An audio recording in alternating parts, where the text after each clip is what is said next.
이제 58쪽을 보십니다. 58쪽. 지금 지번을 보셨고, 그 다음에 지목도 보셨고, 경계도 보셨죠? 이제 면적을 보겠다는 겁니다. 면적. 면적은 넓이를 얘기할 겁니다.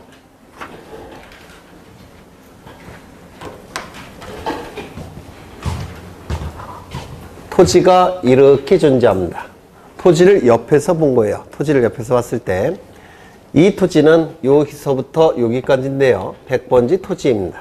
그리고 갑이 소유하는 토지입니다. 이 토지가 도면 위에 그려질 겁니다. 지적도나 임야도에 그려질 겁니다. 이렇게 그려질 겁니다. 100번지 토지가. 그런데 이 도면 위에 그릴 때 이 토지의 어떤 모양을 도면 위에 그리겠습니까? 토지를 위에서 봤을 때 토지의 모양을 이 도면 위에 그리는 겁니다. 맞습니까? 네, 물론 측량을 통해서 그리게 될 겁니다.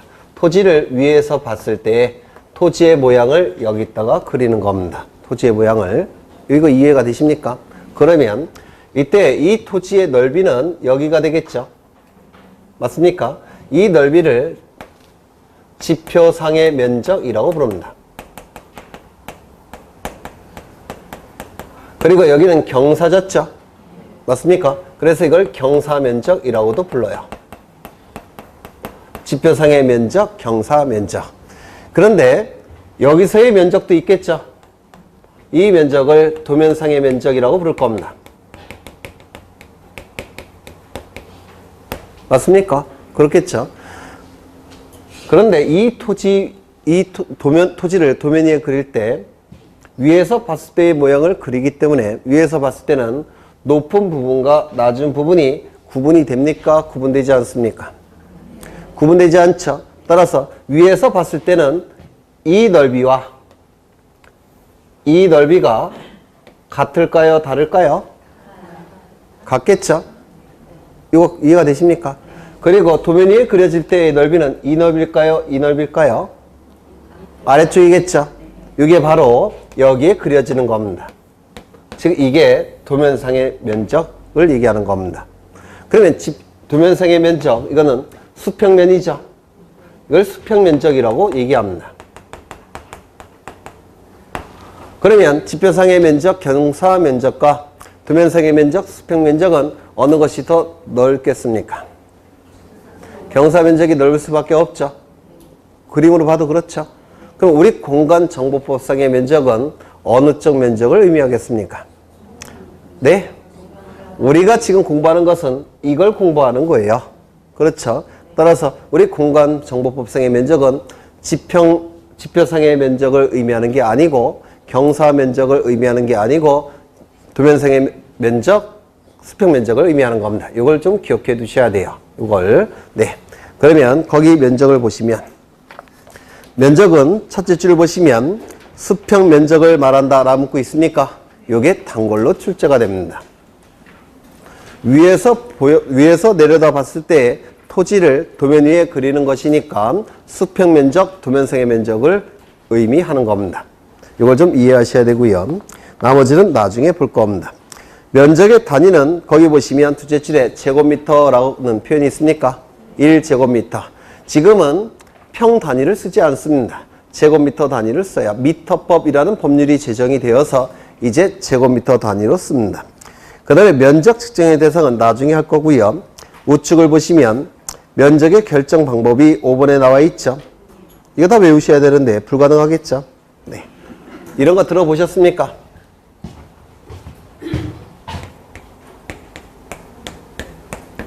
이거 외우느라고 정말 힘들었어요. 4452. 정확하게는 모를지라도 대충은 알겠죠? 그래서 4까지는 버리고, 버릴 4자입니다. 4까지는 버리고 5부터는 올린다 라는 뜻이에요. 그러면 20.7이 나왔을 때 4452 하면 1의 자리까지 4452 하면 얼마가 되는 겁니까? 21. 20.5면 4452 하면 얼마입니까? 21. 20.4 4452 하면 얼마입니까? 20. 20.1 4452 하면 얼마입니까? 20. 이게 4452이에요. 1, 2, 3, 4는 4 버리고 5, 6, 7, 8, 9는 올리는 거. 이를 4,4,5입이라고 얘기합니다. 그런데 이 4,4,5입만 있는 게 아니라 이런 것도 있습니다.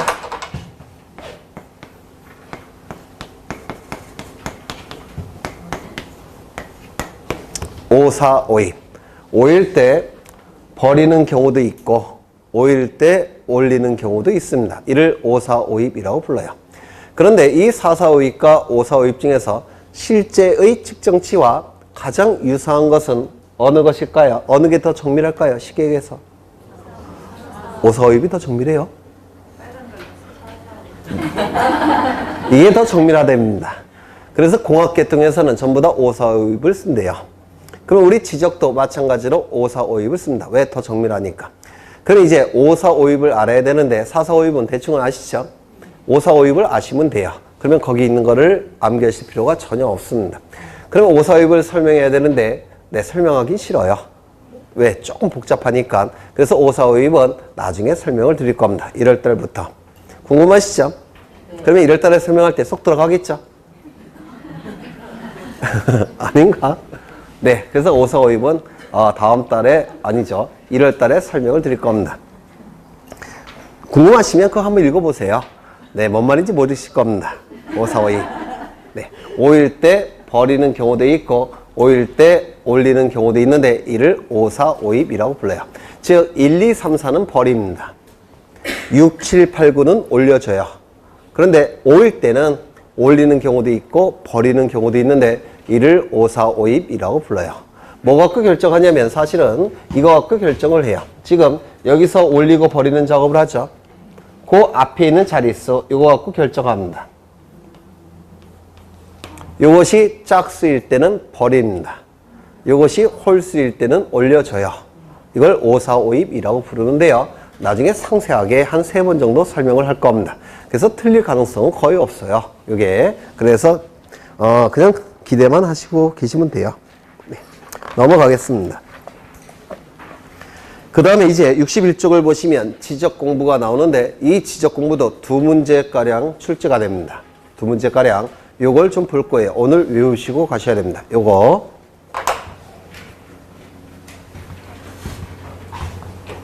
여기 한 필지 토지가 존재하고 이 토지에 관한 정보는 수집이 될 겁니다. 물론 조사와 측량의 방법으로 수집이 될 거예요. 이 수집된 정보는 지적공부라는 공적인 장부에 토지 표시에 관한 정보와 소유자에 관한 정보가 등록이 될 테고 관리가 될 테고 궁극적으로는 주권자인 국민에게 공시까지 될 겁니다. 정말 많이 그리죠. 똑같은 모양을. 이거를 한 17년 전부터 제가 그렸는데요. 네, 참 오래 그렸는데 나중에 이거 따라 하시는 선생님도 많이 계세요. 생겼습니다. 네, 제가 만든 사람입니다. 이 그림을. 네, 제가 고안자예요. 네. 이 지적 공부는 크게 둘로 나눠진다고 했습니다. 첫 번째, 가시적 지적 공부. 기억나십니까? 두 번째, 이것을 컴퓨터 파일로 전환시킨 것을 불가시적 지적 공부. 이거는 종이로 만들어진 지적 공부를 얘기하고요. 이거는 컴퓨터 파일 형태로 만들어진 걸 얘기하는데 이걸 멋있게 표현해서 정보 처리 시스템에 기록하고 저장한 지적 공부. 이게 정식적인 용어예요. 정식의 용어입니다. 이게 정보 처리 시스템에 기록, 저장한 지적 공부. 이를 불가시적 지적 공부라고 부릅니다. 이게 정식 용어가 아니라 이게 정식 용어예요. 이게. 이 가시적 지적 공부는 3가지 형태가 있다고 했습니다. 첫 번째, 대장 형태. 두 번째, 도면 형태. 세 번째, 2가지 성격을 다 가지고 있는 경계점, 좌표, 등록부. 그렇죠. 대장 형태는 문자로 구성된 장부라고 했죠. 이것은 그림으로 이루어진 장부를 얘기하는 겁니다. 대장 형태는 4가지가 있었습니다. 토지 대장, 임야 대장. 이게 원칙적인 지적 공부예요. 그런데 특수한 토지들이 나타나기 시작했죠. 그래서 특수한 토지에 대해서 문자 형태로 만들어진 2개의 지적 공부가 또한 나중에 추가가 된 겁니다. 뭡니까? 공유지 연명부. 그리고 대지권 등록부. 이건 나중에 추가가 된 겁니다. 그래서 지적 공부 중에서 가장 완전한 형태의 정부는 이 2가지입니다. 토지대장, 임야대장. 그리고 토지대장의 등록 경계를 표현하기 위해서 그림 형태로 만든 장부가 있었죠. 뭡니까? 지적도. 임야대장에 등록된 토지들의 경계를 표현하기 위해서 그림 형태로 만든 장부가 있었죠. 임야도. 그래서 이 가시적 지적공부는 종이로 만들어진 지적공부는 7가지가 있다라고 했습니다. 이거는 종이로 만들어졌으니까 다 별책으로 만듭니다. 따로따로 만들어요. 하지만 이건 컴퓨터 파일 형태니까 용량이 대단히 큽니다. 따로 만들 필요가 없어서 이건 하나로 봅니다. 그래서 지적공부는 총 8개의 지적공부가 존재합니다. 이것도 2번이나 출제가 됐습니다. 최근에 암기되셔야 될 거예요. 자동적으로 암기될 겁니다. 여러 번 할 테니까. 그러면 이 각각의 지적공부에 등록되는 내용들은 무엇이 있느냐? 이게 2문제가량 출제가 됩니다. 각각의 지적공부에 등록되는 내용들은 구체적으로 무엇이 있느냐? 올해도 출제가 됐죠? 네, 그거를 지금부터 외울 거예요. 지금 이 지적공부는 이 토지에 관한 지적공부 맞습니까? 맞습니까? 그러면 이 지적공부에다가 이 토지에 관한 지적공부라는 것을 여기다가 표시를 해야 되겠죠? 그 역할을 수행하는 것이 소재와 지번입니다. 어느 행정구역에 몇 번지 토지에 대한 지적공부라는 것을 여기다가 표시해야 되는데 그 역할을 수행하는 것이 소재와 지번이에요. 즉 이름표 역할을 수행하는 것이 바로 소재와 지번입니다. 따라서 이름표 역할을 수행하니까 소재와 지번은 모든 지적공부에 등록이 될 겁니다. 맞습니까? 맞아요? 안 맞아요? 소재 지번은 모든 지적공부. 이따가 판사할 겁니다. 그래도 2번은 해야지 여러분이 기억하실 것 같으니까 지금 말로 한 번 하고 판서도 또 할 겁니다. 그 다음에 소재 지번이 있었고 또 뭐가 있었죠? 지목이 있었죠. 지목은 아까 암기하셨죠? 지목이 등록되는 지적공부는 총 4개가 있었죠. 토지대장, 임야대장, 정식명칭, 지적도, 임야도, 부호. 부호는 24개는 두문자, 4개는 차문자, 차문자 4개 뭐가 있습니까? 차, 장, 천, 원. 기억나십니까? 그 다음에 지목 다음에 뭐가 있습니까? 면적. 면적이 등록되는 지적공부는 가장 완전한 형태의 지적공부에만 등록합니다. 뭐겠습니까? 토지대장, 임야대장. 그렇죠. 그 다음에 경계. 경계는 직선이었죠. 직선은 선이니까 그림 형태의 정보입니다. 맞습니까? 그림 형태의 정보니까 당연히 어디에 등록되겠습니까? 지적도, 임야도. 그렇죠. 그 다음에 좌표는 어디에 등록이 될까요? 경계점, 좌표, 등록부. 맞습니까? 네. 아닌가? 그러면 이 정보를 보겠습니다. 정보는 뭐가 있다고요? 토지의 표시와 그 다음에 소유자. 소유자에 관한 정보는 뭐가 있죠? 이름, 주민번호, 주소가 있을 겁니다. 토지의 표시는 소재, 그 다음에 지번, 지목, 그리고 면적, 경계, 좌표. 이때 이 소재 지번은 무슨 역할을 한다고 했습니까? 이름표 역할을 수행한다고 했죠. 어느 행정구역에 몇 번지 토지에 대한 지적공부라는 것을 이 소재 지번 갖고 알 수가 있습니다. 따라서 어디에 등록됩니까? 모든 지적공부. 토지대장에도 소재 지번이 등록이 되고 임야대장에도 소재 지번 등록되고 공유지역명부, 대지권 등록부, 좌표 등록부, 지적도, 임야도 전부 다 소재 지번만큼은 다 등록되어 있습니다. 이름표 역할을 수행하니까 그렇습니다. 그 다음에 지목이 등록되는 지적공부는 4개였죠. 토지대장, 임야대장. 여기는 지목을 어떻게 등록한다고요? 정식 명칭으로. 하지만 지적도와 임야도에는 어떻게 등록한다고요? 부호로. 부호를 만드는 방법은 24개는 두문자, 4개는 차문자. 4개는 뭐가 있습니까? 차, 장, 천, 원. 차는 뭐죠? 주차장. 장은 공장윤지. 천은 하천, 원은 유원지. 맞죠? 그 다음에 면적이 등록되는 지적공부는 뭐였죠? 가장 완전한 형태의 장부에만 등록합니다. 면적은 숫자죠. 숫자 맞습니까? 면적은 숫자인데 좌표입니까? X좌표, Y좌표 형태입니까? 아니죠. 그러면 숫자는 문자의 일종이니까 문자 형태의 지적공부일 겁니다. 맞습니까? 문자 형태의 지적 공부는 총 4개가 있지만 공유지역명부와 대지권 등록부는 특수한 지적 공부예요. 그럼 어디에 등록되겠습니까? 토대와 임대에만 등록합니다. 그래서 이 면적이 등록되는 지적 공부는 토지 대장, 임야 대장에만 등록합니다. 다른 데는 등록하지 않아요. 그 다음에 이 경계는 직선이고 직선은 그림 형태니까 어디에 등록된다고 했죠? 지적도, 임야도에만 등록합니다. 다른 데는 등록하지 않습니다. 그 다음에 좌표는 X좌표, Y좌표를 얘기하는데요. 이 X좌표, Y좌표는 어디에 등록될까요? 이 좌표값을 수집하기 위해서는 굉장히 많은 비용이 투입돼야 됩니다. 첫 번째, 기술자, 고급 기술자를 써야 돼요. 두 번째, 굉장히 비싼 고가의 측량 기구가 필요합니다. 그래서 이 좌표값을 수집하기 위해서는 굉장히 많은 비용이 들기 때문에 모든 토지, 우리나라에 있는 4천만 개 필지별로 좌표값을 다 수집할 수는 없습니다. 특수한 토지만 수집하게 돼요. 여기서 특수한 토지는 비싼 토지. 비용을 투입해도 건질 게 있는 비싼 토지만 이 좌표값을 수집합니다. 그래서 이 좌표값은 원칙적으로 수집된 정보는 아니에요. 비싼 토지만 수집을 해요. 그러면 이 좌표값은 숫자죠. X좌표, Y좌표 숫자죠. 그림은 아니죠. 맞습니까?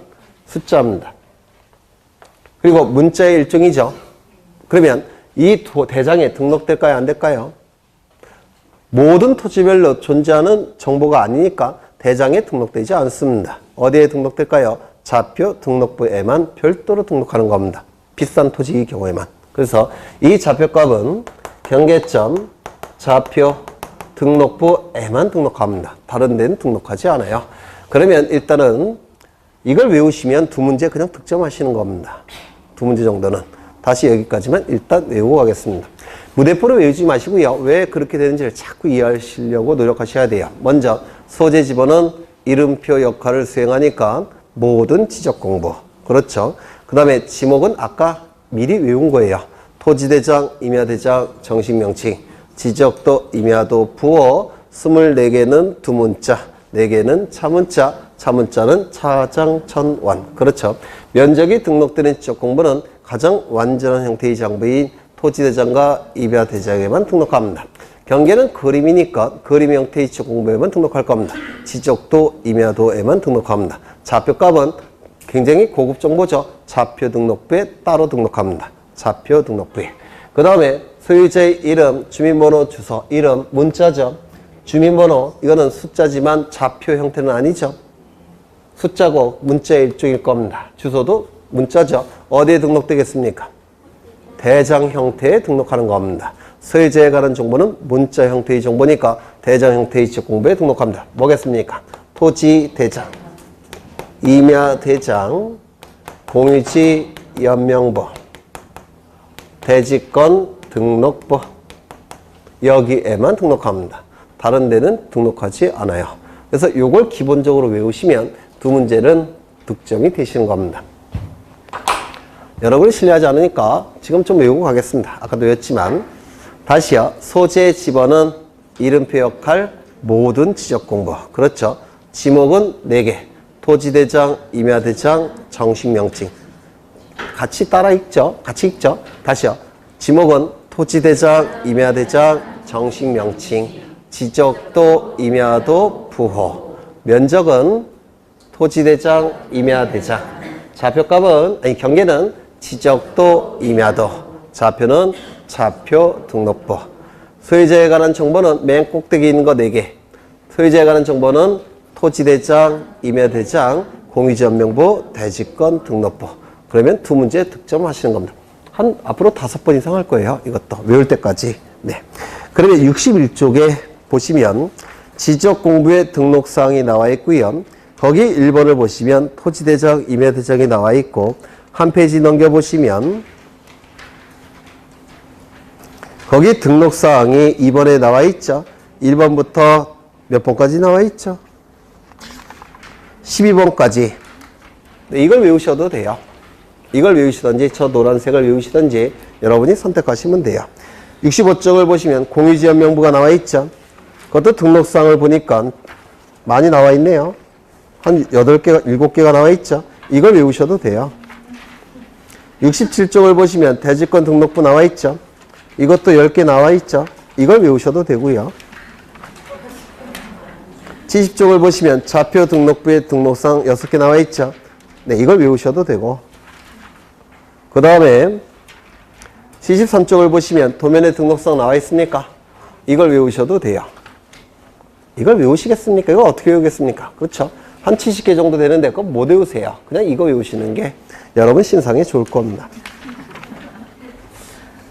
네. 그 다음에 쭉 넘겨보시면 77쪽을 가보십니다. 77쪽. 77쪽을 보시면 지상경계점 등록부라는 게 있습니다. 지상경계점 등록부. 이것도 자주 출제되는데요. 거기 보시면 지상경계점 등록부는 누가 작성 관리할까요? 지적소관청이. 여기는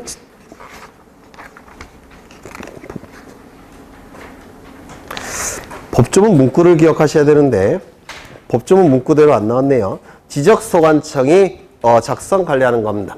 언제 작성 관리하느냐면 지상경계를 새로 정할 때, 지상경계를 새로 정할 때는 이 지상경계점 등록부를 작성해야 됩니다. 거기 옆에다 써 넣으세요. 지상경계를 새로 정할 때. 지상경계를 새로 정할 때. 주로 출제가 되는 것은 그 밑에 지상경계점 등록부의 등록상이 출제가 되는데 거기 5번 체크해 놓으시죠. 5번. 체크하셨습니까? 네, 체크만 하고 넘어가겠습니다. 나중에 써먹을 거예요. 넘어가겠습니다. 80쪽을 보시면 부동산 종합공부가 나와 있죠. 부동산 종합공부. 이 부동산 종합공부라는 것은 특이한 장부인데요.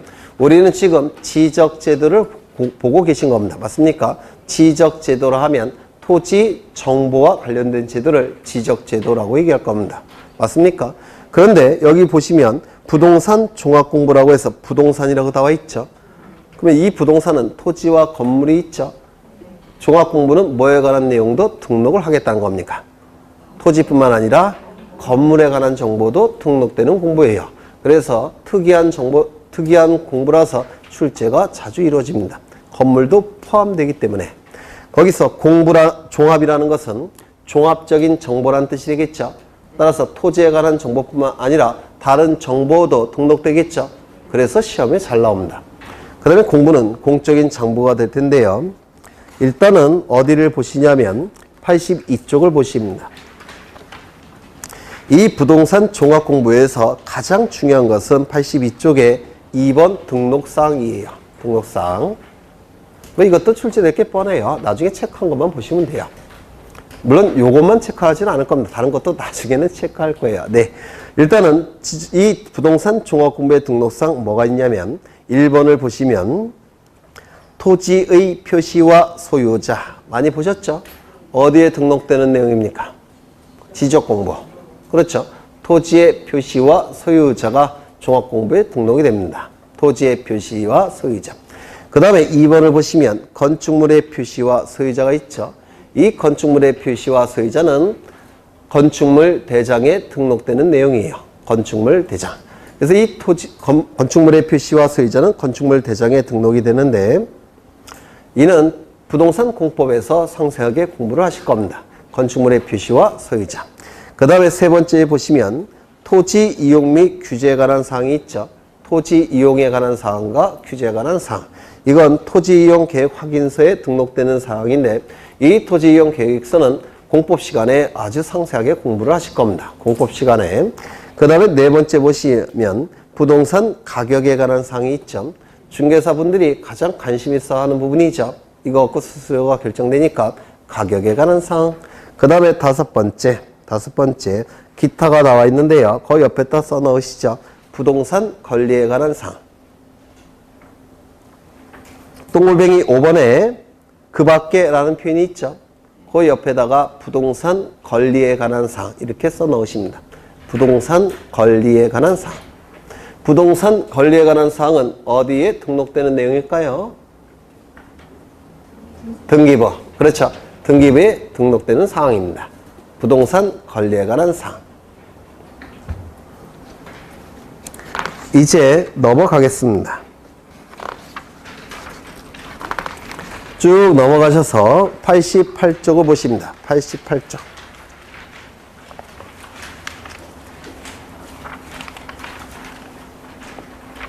88쪽을 보시면 지적공부의 복구가 나옵니다. 지적공부의 복구.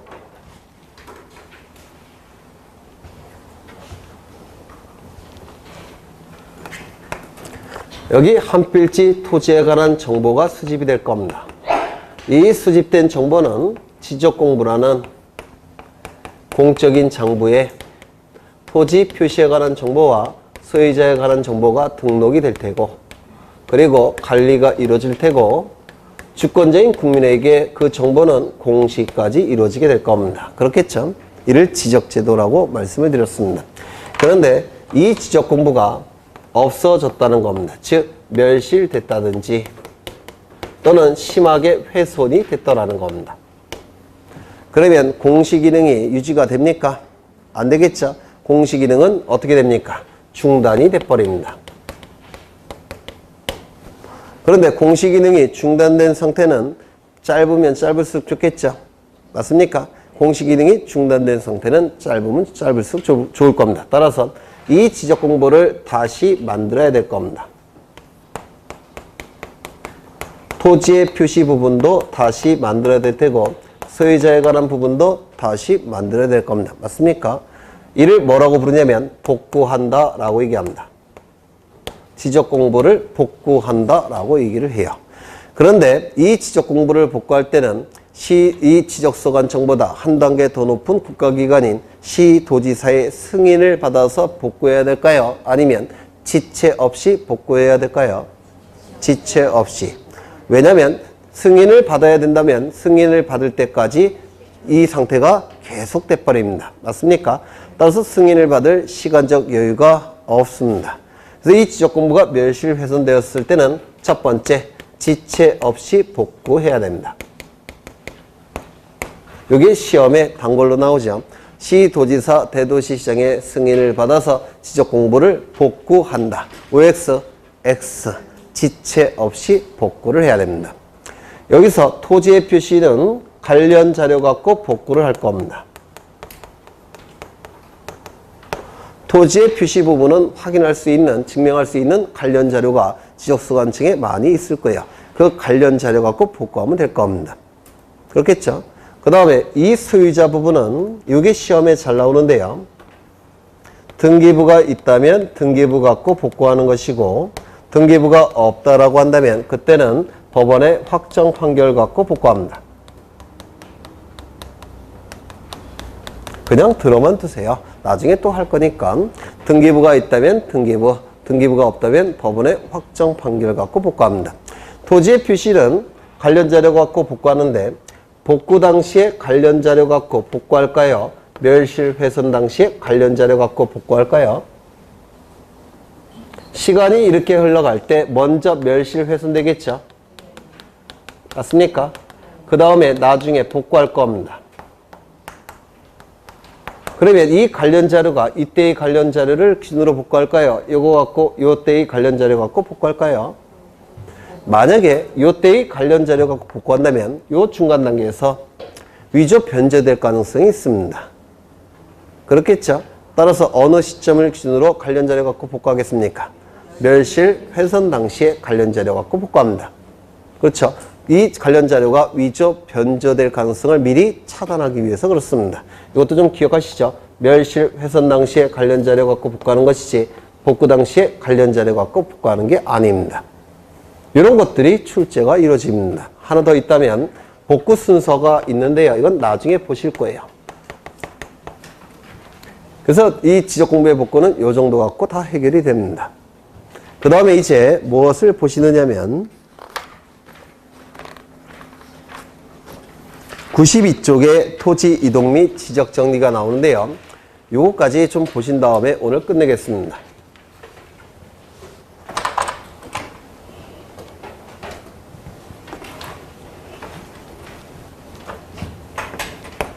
여기 한 필지 토지가 존재하고 이 토지에 관한 정보가 조사와 측량의 방법으로 수집이 될 겁니다.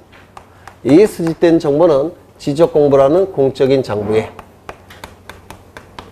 토지 표시에 관한 정보와 소유자에 관한 정보가 등록이 될 테고, 그렇죠. 등록이 되겠죠. 그 다음에 뭐도 됩니까? 네, 관리가 될 테고, 궁극적으로는 주권자인 국민에게 공시가 될 겁니다. 지적제도라고 얘기했습니다. 이때의 정보는 토지 표시에 관한 정보가 있을 테고, 소유자에 관한 정보도 있을 겁니다. 소유자에 관한 정보는 이름, 주민번호, 주소가 될 겁니다. 토지의 표시에 관한 정보는 소재, 지번, 지목, 면적, 경계, 좌표값이 있다고 했습니다. 안 외워질 수가 없겠죠? 네. 이때 토지 표시가 달라지는 경우가 있다고 했습니다. 소재지 바뀔 수가 있다고 그랬죠? 지난 시간에 한 거예요. 지번, 지목, 면적, 경계, 좌표는 다 달라질 수가 있습니다. 예를 들어서 이 토지가 예전에는 임야로 사용되다가, 아니 전으로 사용되다가, 밭으로 사용되다가, 밭은 지목이 뭡니까? 전. 대지로 바뀌는 경우가 있겠죠? 대지는 지목이 뭘까요? 대. 이렇게 바뀌는 경우도 있습니다. 지목이 달라지게 될 겁니다. 이렇게 소재, 지번, 지목, 면적, 경계, 좌표, 즉 토지의 표시는 바뀌는 경우가 있습니다. 바뀌었다면 이걸 뭐라고 부르냐면 토지에 관한 표시가 달라졌다라고 해서 이동이라는 용어를 씁니다. 달을 이자에 움직일 동자를 써서 달라진다라는 뜻이에요. 일본식 용어니까 생소합니다. 토지 이동. 우리나라 용어로 하면 토지 변경하면 돼요. 근데 일본식 용어가 아직 법조문에 남아있으니까 이 용어를 기억하셔야 돼요. 토지의 표시가 달라지는 거, 변경되는 거, 토지 이동이라고 얘기합니다. 그런데 두 가지가 추가가 됐다고 그랬죠. 토지의 표시를 새로이 정하는 경우, 이것도 나중에 추가를 시켰습니다. 토지의 표시를 말소하는 경우, 이것도 나중에 추가를 시켰습니다. 그래서 지금 토지 이동이라 하면 개념이 확장이 된 겁니다. 토지의 표시를 새로이 정하거나 변경하거나 말소하는 것, 이것을 토지 이동이라고 하는데 주된 내용은 이게 될 겁니다. 이게 주된 내용이에요. 여기에 해당되는 것이 신규 등록이라는 겁니다. 여기에 해당되는 것이 바다가 된 토지의 등록 말소예요. 여기에 해당되는 것이 그 나머지 것들입니다. 뭐가 있습니까? 등록 전환, 분할 합병, 지목 변경, 이런 것들은 다 여기에 해당이 되는 겁니다. 이때의 토지 이동이 나타나게 되면, 즉 여기다가 밭농사 토지였는데 이 밭농사 토지에 밑에다가 상수도 시설, 하수도 시설, 전기 시설, 그 다음에 뭐 정화지 시설, 뭐 이런 각종 시설을 설치하게 되면 이제 대지로 바뀌는 겁니다. 그러면 대지로 바뀌었다면 이 토지의 형태와 질이 바뀌었죠. 이를 형질 변경이라고 불러요. 토지의 형태와 성질이 변경이 되었다고 해서 형질 변경이라고 부릅니다. 그러면 형질 변경을 통해서 밭농사 토지에서 대지로 바뀌었으니까 지목도 전에서 대로 바꿔줘야 되겠죠. 처음에 여기에 뭐라고 등록되어 있겠습니까? 전으로. 그런데 이걸 뭐로 바꿔야 됩니까?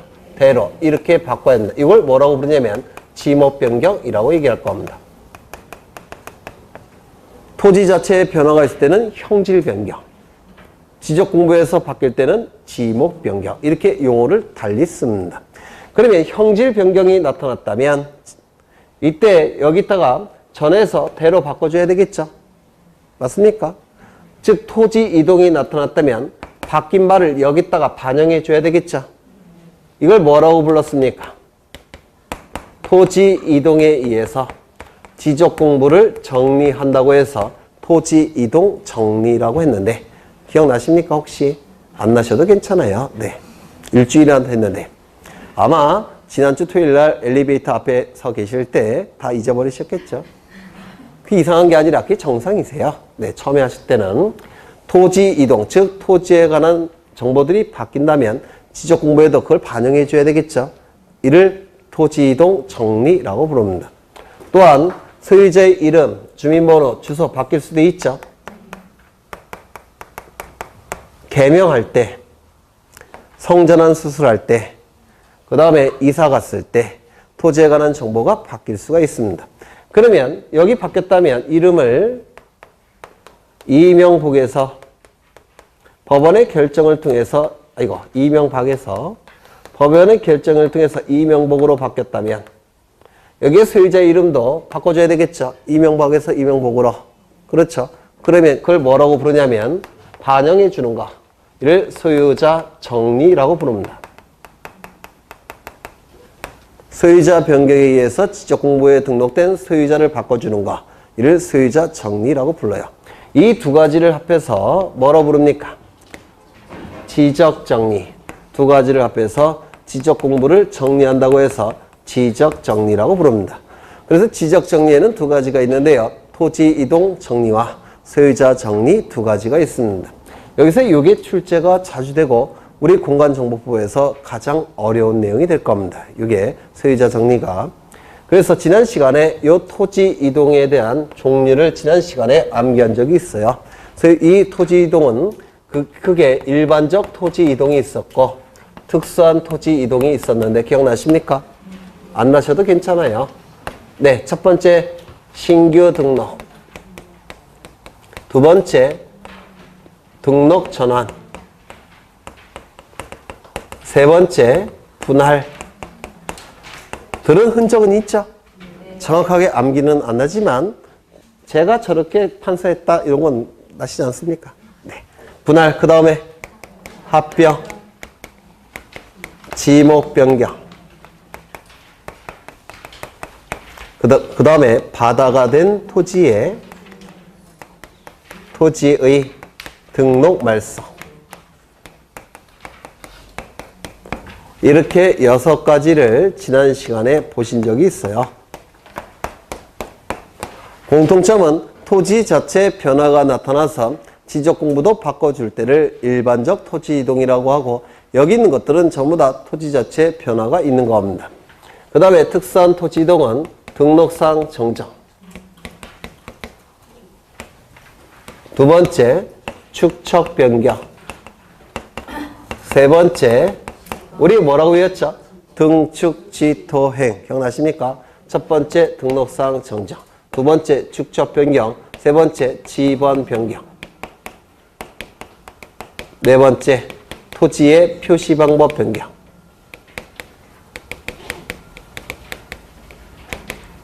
다섯 번째 행정구역 변경 또는 행정구역 명칭 변경. 이를 특수한 토지이동이라고 말씀드렸습니다. 이거는 공통점이 토지 자체에는 변화가 없는데도 불구하고 지적공부에 등록된 내용을 바꿔줘야 되는 경우예요. 그래서 이건 특수한 경우니까 특수한 토지이동이라고 부릅니다. 이쪽이 원칙, 이쪽은 특수한 경우. 이렇게 달라집니다. 이거는 골고루 출제가 됩니다. 골고루. 요거는 주로 여기서 출제를 합니다. 요것과 요거 가끔 나와요. 그래서 다 공부를 하셔야 되는데 일단은 용어가 익숙해지셔야 된다고 했죠. 일반적 토지이동 같이 읽겠습니다. 지난 시간에도 읽은 적이 있어요. 첫 번째부터 읽겠습니다. 다시요. 시작. 신규 등록 전환, 분할, 합병, 지목 변경, 바다가 된 토지의 등록 말소. 익숙하셔야 돼요. 이게 교과서에 계속 나오니까. 그 다음에 이 특수한 토지이동은 이렇게 외웠죠. 일단은 이렇게 외우시면 돼요. 등축지토행. 다음 시간에 조금씩 설명을 덧붙일 텐데요. 일단은 간략하게 개념을 보겠습니다. 신규 등록. 공유수면을 매립하다든지 즉 바다를 메꿔서 토지를 만든다든지 아니면 새롭게 무인도가 발견이 되면 처음으로 발견된 거니까 처음으로 만들어진 거니까 지적공부에 처음 등록할 때가 있다고 그랬죠. 이를 신규 등록이라고 말씀을 드렸습니다. 두 번째 등록전환. 임야대장, 임야도에 등록된 토지를 토지대장 지적도에 등록을 바꿔주는 거. 이를 등록전환이라고 말씀을 드렸습니다. 다시요. 임야대장, 임야도에 등록된 토지를 토지대장 지적도에 옮겨서 등록하는 경우. 이를 등록전환이라고 불렀고요. 분할, 한 필지 토지를 두 필지로 나눠서 등록하는 것을 분할. 합병, 두 필지 토지를 한 필지로 합쳐서 등록하는 것을 합병. 지목 변경은 토지의 용도가 바뀔 때 그때 지목 변경. 이게 지목 변경이에요. 그 다음에 바다가 된 토지의 등록 말소. 남국과 북국에 빙하가 녹기 시작하면 해안가가 바닷속에 가라앉는다 그랬죠. 그러면 토지 자체가 없어지는 것이죠. 지적공부에 등록된 내용을 말소시켜야 될 겁니다. 그 다음에 등록상 오류 정정. 지적공부에 등록할 때 오류가 발생했다면 고쳐야 되겠죠. 등록상 정정이라고 얘기합니다.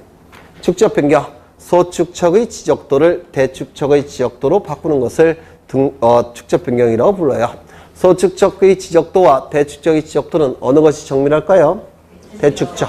그래서 정밀도를 높이기 위해서 작은 축척의 지적도를 큰 축척의 지적도로 바꾸는 것을 축척 변경이라고 얘기합니다. 그 다음에 지번 변경, 지번을 바꿔주는 거. 토지의 표시 방법 변경, 평 단위를 제곱미터 단위로 면적의 표시 방법 달라지는 경우 있다고 그랬죠. 그 다음에 행정구역이 변경된다든지 행정구역의 명칭이 바뀌는 경우가 있습니다. 강명시가 순수 우리나라 말로 아사달시예요. 아사달. 아사달. 제아호인데 호. 이게 뭔지 아세요? 네, 옛날에 단군이 아버지랑 헤어지고 동쪽으로 계속 갔답니다. 밝은 곳으로 밝은 곳으로. 무엇을 찾아서? 네, 강명을 찾아서. 아사달을 찾아서. 그래서 밝은 곳이란 뜻이에요. 강명. 여기에. 인터넷 보시다가 아이디가 이게 나오면 저라고 생각하시면 돼요. 네. 다시 한번 읊으시고 오늘 끝내겠습니다. 구체적인 내용은 다음 시간에 조금씩 상세하게 설명을 드릴 겁니다. 다 조금씩. 네. 먼저 일반적 토지 이동부터 보겠습니다. 첫 번째부터 같이 읽어 나가죠. 첫 번째 시작. 신규 등록, 등록 전환, 분할, 합병, 지목 변경, 바다가 된 토지의 등록 말소, 특수한 토지 이동, 등록상 정정, 축척 변경, 지번 변경, 토지의 표시 방법 변경, 그 다음에 행정구역 변경, 명칭 변경. 이를 특수한 토지 이동이라고 얘기하고, 구별의 기준은 토지 자체의 변화가 있었기 때문에 지적 공부도 바꿔주는 경우 일반적 토지 이동. 토지 자체의 변화가 없지만 지적 공부를 바꿔야 되는 경우 특수한 토지 이동 이렇게 부릅니다. 그 내용이 이제 토지 이동 및 지적 정리에서 나오게 될 겁니다. 이 부분이 시험과 관련해서 대단히 자주 출제되는 부분일 거예요. 다음 시간에는 여기서부터 해서 공간정보법을 대략 끝내겠습니다. 그리고 아마도 등기법 들어가게 될 겁니다. 등기법. 네, 등기법은 조금 어렵다고 생각하셔야 돼요. 지금 민법 어디 하고 계십니까? 등기법은 기초 용어가 다 민법 용어예요. 기초가. 이론, 기초 이론이 다 민법 이론입니다. 어디 하고 계십니까? 잘 모르겠죠? 네, 알겠습니다. 네. 고생하셨고 다음 주에 뵙겠습니다. 수고하셨습니다.